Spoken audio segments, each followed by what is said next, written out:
Hi friends, Assalamu alaikum. Welcome back to my channel Cooking Recipes by Nasrin. সকলের সুস্বাস্থ্য কামনা করে শুরু করছি আজকের ভিডিও। পছন্দের খাবার খেতে আমরা প্রায়ই রেস্টুরেন্টে চলে যাই।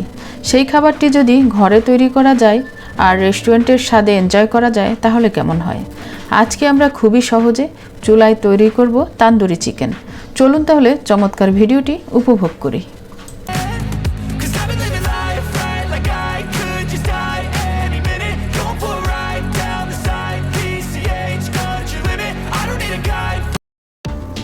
প্রথমে আমরা একটি মশলার ব্যাটার বানিয়ে নেব।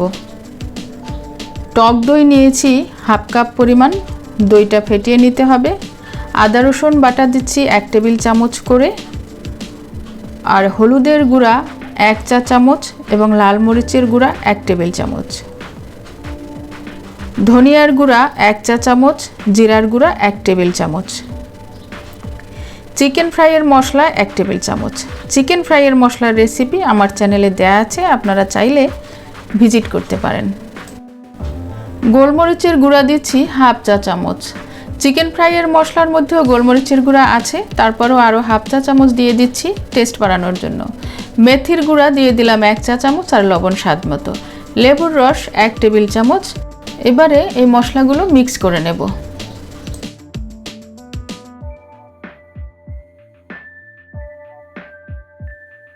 মশলার ব্যাটারটি রেডি, এবারে সাইডে রেখে দিচ্ছি। এবারে নিচ্ছি চিকেন। এখানে 1 কেজির মতো চিকেন আছে।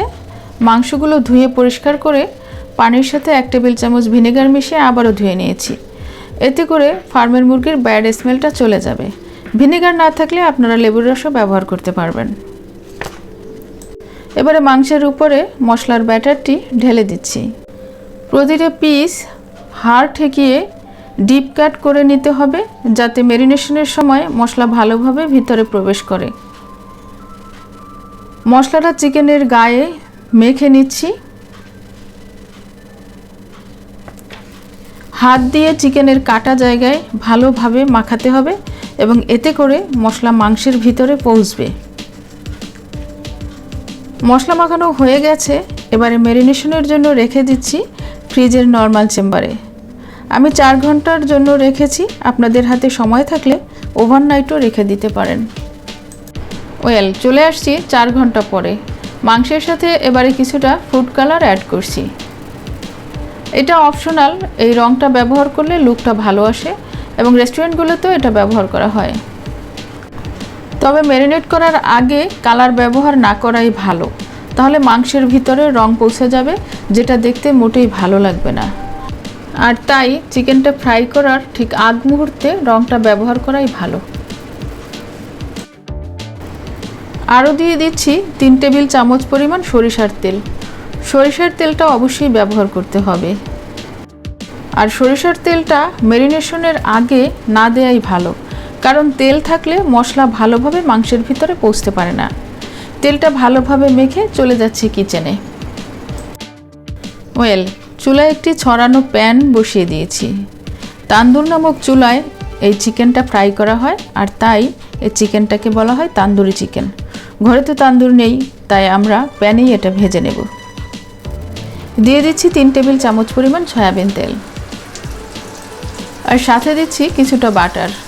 বাটার দিলে চিকেনের স্মেলটা ভালো আসে, আর যে খাবার দেখতে সুন্দর, স্মেল ভালো, সে খাবার কিন্তু খেতে চমৎকার।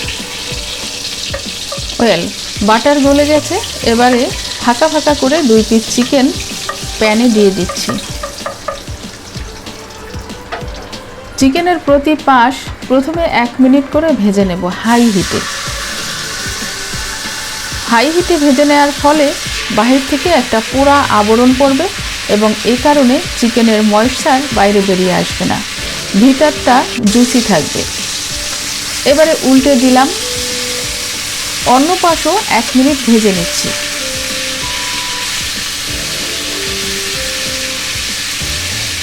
দুপাশ লক হয়ে গেলে চুলার আঁচ লো করে দিয়ে প্রতি পাশ ভেজে নেব 8-10 মিনিট করে এবং ঢাকনা দিয়ে ঢেকে রাখবো।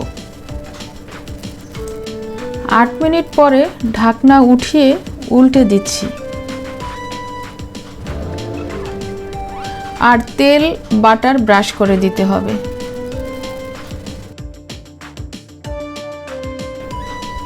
আবারও ঢাকনা দিয়ে অন্য পাশ 8-10 মিনিট কুক করে নেব। চুলার আঁচ লোয়েই থাকবে।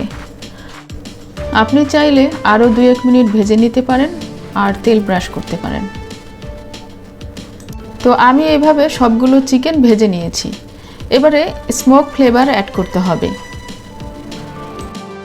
এখানে আরেকটি ব্যাপার আপনাদের সাথে শেয়ার করছি। চিকেন মাখানো মশলা কিছুটা বেঁচে গিয়েছিল, যেটা দিয়ে আমি একটা সস তৈরি করে নিয়েছি। আপনারা চাইলেও সেটা করতে পারেন।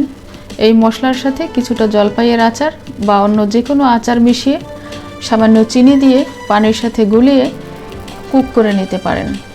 কড়াইয়ে যে তেল মশলা থাকবে সেই তেল মশলার সাথেই কুক করে নেবেন, আর এতে করে সুন্দর একটা সস তৈরি হবে, যেটা তান্দুরের সাথে খেতে অনেক মজা।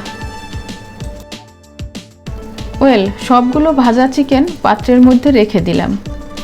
এবারে একটি স্টিলের বাটি বসিয়ে দিচ্ছি। অন্য চুলায় 1 টুকরা কয়লা গরম করে নিয়েছি। বাটির মধ্যে কয়লা রেখে জ্বলন্ত কয়লায় ফু দিয়ে আরেকটু ধরিয়ে দিচ্ছি। এবারে কয়লার উপরে সামান্য পরিমাণে ঘি ঢেলে দিলাম। ঘি দেওয়ার কারণে স্মোকটা তীব্র হবে এবং স্মোকি ফ্লেভারটা আরও ভালো আসবে। ঢাকনা দিয়ে ঢেকে রেখে দিয়েছি 5 মিনিটের জন্য।